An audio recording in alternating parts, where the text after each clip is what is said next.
Kung naminaw lang yun mo sa unang pagbasa, sa Salmo, sa ikaduhang pagbasa, o sa Ebanghelyo, di na kinahanglan maghumili pa ko. No? Bitaw, tinaw kayong pagkasulti. Gi-explain yung maayo ni Jesus. Pero, kaya di man sad pwede, kay muhatag mamuna kong stipend, wa niya ko'y kulikta, o di sa kumo, di sa kumo humili. So, ako lang yung humilihan. Ang ganti sa Ginoo para nato, kanang gitawag natog reward, or gitawag natog panalangin, dili di na ihatag sa Ginoo nato, basta dili ta mahigugma sa atong kaaway. Gilingay mong tupad. Ing na kusog ka mo higugmag palaaway. Ing na ka na. Nakusog ka mo higugmag palaaway. Unya kung dili ta mahigugma anang mga kaaway, dili ta maluoy anang mga kaaway, dili di ta tagaan og ganti sa Ginoo. Ngano man, kay ang makasasala dili niya tagaan og ganti ang makasasala.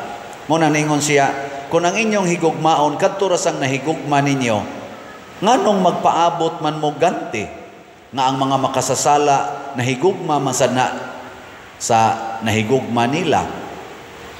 Ana, kung ang inyong buhatan og maayo, kadto ra sang mubuhat ninyo og maayo, nganong magpaabot man mo ganti gikas Ginoo nga ang mga makasasala nagbuhat man sa dana.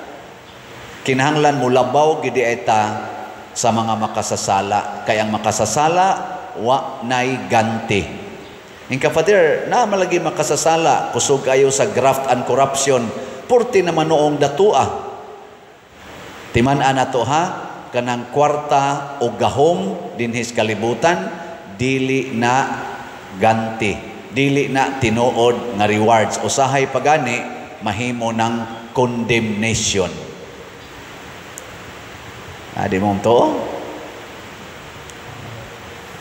Adi gin mo to? Si San Pablo nag-ingon ana hasta si Kuan, si kanang Jesus, nga kanang salapi mao di ay nay kontra sa Ginoo dinis kalibutan. Ingon siya, dili mo makaalagad og duha ka agalon, di ninyo pwedeng alagaran ang Ginoo og ang salapi, ang bahandi. So kana ding bahandi dinis kalibutan, kanang gahom sa kalibutan, mao di nay enemies of God. Unya, kung adto kas enemy sa Ginoo, mangayo o muhatag sa imong pagsalig, kadto na imong higugmaon ang enemies Ginoo, unsa may moabot nimo, ganti o silot? Tubag. Silot, tanawan ang nahigugmas kwarta, tanawang naong murag gisilutan, kusmod kay naong, kay kanang gisilutan di man na smiling, kusmod nya bugat ng ilang pagbati. Ana, magkusmod nya, magsige na sila kasuko, sige ginagkasuko nya, damor nga masuko sila, damor nga mukusmod.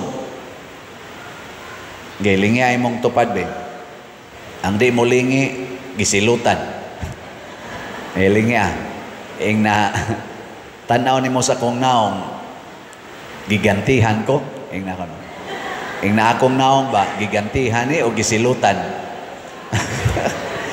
Daghan kay manimba din ni ang mga naong na nagkusmod lang. Daghan kay gasigig rosaryo ang mga naong gakusmod. Daghan sa kay dihang dagko kay balay, dagko kay kwarta, binilyon ang kwarta, pero ang naong di makaog iro. Kusmod kay mga naong murag gibitayan o galingang bato. Di gyud ka smile, ana lang ba? Nya tingog pa mo, unsa man ni? Unsa man ni? Di ba giingnan ka? Di ba giingnan ka? No. Nya karon, ug ato ning i-relate sa nang-apply ron sa nasod nga mahimong senador hangtod sa tawagan na diya, municipal or city councilors, mao man aroy mga nang-apply. Kinsa may atong pilion, kadtong nagkusmod ang naong o kining smiling? Nya kay silang tanan mo smile man. Wa man giroy usan ilang nagkusmod, sige man nag-smile. Unsao man nato pag ila o kinsa gitinuod ani nila. Atong siguroon, ang atong pilion kadtong makamaong muhigugmag kaaway. Kadtong magsigig pangaway, labi na gitong lisod-lisoron nila ang ilang mga kunuhay kakompetensya sa politika, ilang lisod-lisoron, ilang pangdakpon, ilang gukoron, ilang ipakiha, ilang i-impeach, kana di nato pilion. Kaya nga naman, wa man na sila mahigugma sa ilang kaaway. Kaya kani mga kaaway, mga igsoon, dili ni kaaway nga giaway gyud ka, dili sa tanang higayon ingon ana. Usahay o dili man kanunay ang kaaway, ang definition gyud ana kanang tao nga wa nimo mauyoni. Kana bang wa ka kagusto niya? Di ba na may mga tao nga wa gid siya gibuhat nimo pero sa naong pa lang niya maglagot gyud ka. Nay usahay maglagot ka sa iyang tingog. Ano niya kung tingog? Doon na may daghang naglagot ani ko nasad ay naong ani. Kadungog la sa kong tingog, ani tingog na sang panuway Higugma ana, higugma. Nya kanang kasige og lotos, sigig lotos, mauna sila'y mga yawanon. Nya kana sang gilotos nga porti sang isuga musukol sa gyud, makigpatay sad yawanon na sad na. Naabaroy nanagan sa politika, gikan sa senador ngari sa barang konsehal sa lungsod o sa city nga musugot lag lutoson, mupailob ra gyud, muantos ra, naa ba? O wa gani ay nalamog pamutar. Pero ayaw sa nang perfect, mangita masakag perfect. Ayaw nang perfect, kay bisan gani imong naong dili perfect. Nya unsa may dili makapa-perfect nato tungod kay matud pas ikaduhang pagbasa naatay duha ka adan or duha ka natures, ang yutan-on ug ang langitnon. Nagpuyo na nato ang yutan-on mauning atong lawas, kanang yuta di gina perfect. Wa yuta nga perfect, maubitan na nga inig simento nato diha, inig spalto ato usa nang pisunon kay di na siya perfect. Bisan gani gipiso na di atubangan, karon gispalto maglinaw lang gyapon. Ngano man di lagi perfect. Yutan-on. Nya naa sa tay perfect. Unsa man ang langitnon, ang atong espiritu, ang Holy Spirit ni ana nato. Mao na siya perfect. Ang nakaapan lang kay di ta maminaw sa Holy Spirit. Mao nang niingon din sa ato ikaduhang pagbasa, sama nga gidawat nato ang adan nga gikan sa yuta, dawaton sad nato ang adan nga gikan sa langit nga mao si Kristo. Nakaron unsaon pagdawat? Matud pa ni Kristo, paghigugma ay kamo sama sa akong paghigugma ninyo. O giunsa man ta paghigugma ni Kristo? Bisag iya tang kaaway pinaagis ato mga binuhatan, bisag ato siyang gipatay, wa gid siya masuko nato. Wa gyud masuko. Muna mangita tarog mga politicians nga dili masuko. Kanang sigig kasuko di na nato butaran. Mangita tag politicians nga dili hangol og kwarta. Kay kanang mga politicians nga hangol og kwarta, nya nagamit og kwarta og gahom sa ilang naamusalig diha, sa ilang pagpangumpanya, dili na angayng butaran nganuman ang ila anang hari dili ang Ginoo kung dili ang kwarta og ang ilang yutan-on nga gahom. Unsa may resulta ighuman natog butar ana nila, ilatang daog-daogon.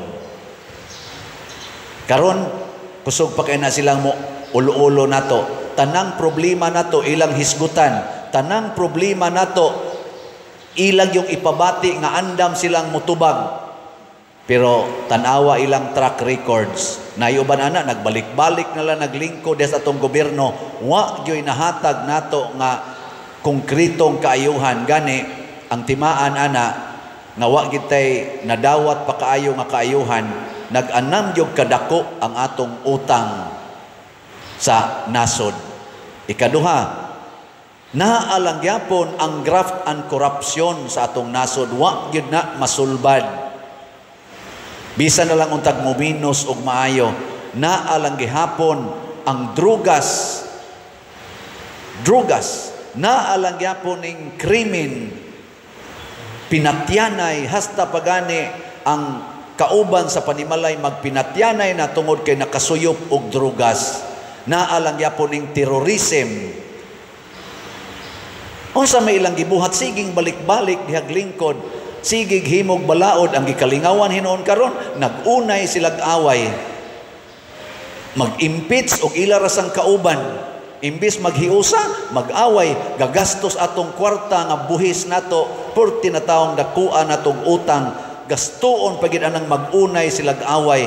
Murabag nagsinikmatay sila, kitay mo gasto, kitay way asinso, kay gasigi ra silag away, gipalingkod nato sila diha, aron lang mag-away, anang lang impeach kanang ana. Tubago nato ang kalihok, ang kalibo, nasudnong problema, naghimuhimo man og problema, purti na noong problemahan. Mao na magampo tas Ginoo,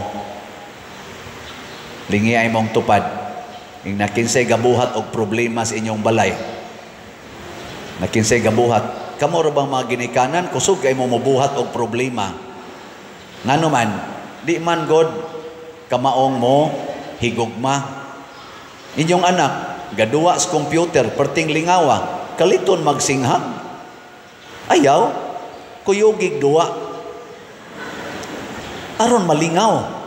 Malipay man na, ikaw din magduwa-duwa, ikarang usa, malipay din ka. Pero naay mo apil, aperti ni mong lipaya eh. Kana ding duwa din da, magduwa ka diag. Kanang sa una, dakpanay, o kana siyatong. Nya ikara usa, ikaw sa iligwat na to, ikaw sa ihap na to, kakapoy, ana. Dakpanay ka, ikaw sa dakop-dakop ni mo. Pero na kay dagha-dagha na mo, aligre. Mo na imong anak, malipayon kayong gaduwab, siga kayong matab, sige, buhay tog, apili, di ba ka mo nang duha magsiga ang mata niya, mo ingon ka kapoy mandong, kapoy manday, siya niya sumaba, mangundang usa ta, ugma lang ta magtiwas ani, mga tuog sa ta, matug sa to kuyog nimo, nga naman, kuyog man mo sa inyong kalipay, kuyog sad mo sa inyong pagpahuway, pero magsigir kag singhag, ingon ra na imong anak, nairatag matay ka daw, lipay ta diri, pugman kita. Ana na siya. Tanawa diris unang pagbasa, si David. Buot siyang patyon ni King Saul or ni Hari Saul. Gipangita siya. Gada pag yung 3,000 ka mga kuan, sundao. Pag-adto ni David sa kampo nila, nangatog ra sila, hinano kayo, wag yun kamatngon, ingon ang iyang pangabaga si Abisay, ako maning dunggabo ning haria, kausara ni, di na kinahanglag kaduhang dunggab, ingon dayon si David, ayaw siyag patya kay pinili ni Ginoo, kinsa to'y mupatay sa pinili sa Ginoo, silutan sa Ginoo, sa to pa ang pagtahod ni David, tuas Ginoo, wa sa hari, nya kay nagtahod man siya sa Ginoo, giapil niyag tahod ang pinili sa Ginoo. Kanang atong kaaway mga igsoon, kaaway dinhi sa naong, kaaway sa binuhatan, kaaway sa politika, kaaway sa kolekta, kaaway sa business, kana sila tanan, basta buhi pagani na, gihigugma nas Ginoo. Matud pa sa atong ebanghelyo, ang Ginoo maayo ni adtong mga mapasalamaton, apil na sad sa mga makasasala. So gihigugma gis Ginoo ang tanan. Kinsa man ka nga modumot ana nga pinili manas Ginoo. Gilingi mong tupad. Andi mo lingi silutan. Ngiing na sugod karon, gisabat nako na sugod karon. Din ajud ko masuko nimo. Ingna ba? Sugod karon, din ajud ko masuko nimo. Onya, ang musunod ani, tagaan og daghang grasyas Ginoo. Ang musupak aning maong prinsipyo, silutan sa Ginoo.